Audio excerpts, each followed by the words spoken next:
Сәлем достар, бүгін сіздермен осылайша слой болып шығатын қатпарлы қаттаманың рецептімен бөлісетін боламын. Көптен бері бөлісе алмай жүрген рецептімді күнге келгенде сіздермен бөлісу бұйырыпты. Осылайша барлық керекті заттарымды дайындап алдым да, алдымен қаттамамды қамырын дайындауға кірісіп кеттім. Осылайша үлкен шарама мұздай суымды құйдым да, 3 дана жұмыртқамды жарып салып жіберіп, оның үстінен тұзымды аз-аздан және де дрожжымды азғантай ғана дрожж салып, жақсылап барлығын араластырып алдым. Оның үстіне сұйық майымды құйдым да, оны да тағы да біраз араластырып жіберіп, ұнымды аз-аздан сала отырып, қолдың көмегімен қатты қамыр дайындап алдым. Дайындап алған қамырымды алдым да бірнеше бөліктерге бөліп, 6 зұбалаға бөліп алдым. Барлығын зұбала жасап, оның 4-еуін самсаға, 2-еуін қаттамаға жасап алдым.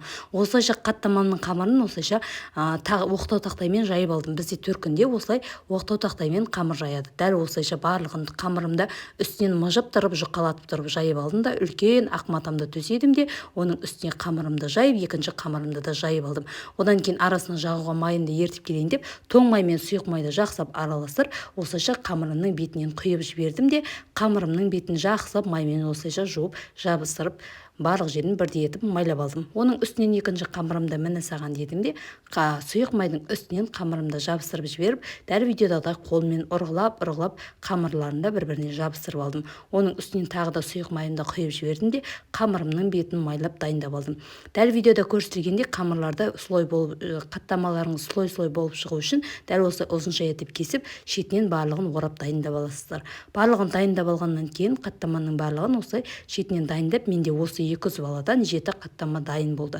Керекті рецепттердің барлығын, грамм массаларын осы видеомның төменгі жағында описание бөліміне жазып қалдырам, сол жерден қарап жасап көрсеңіздер болады.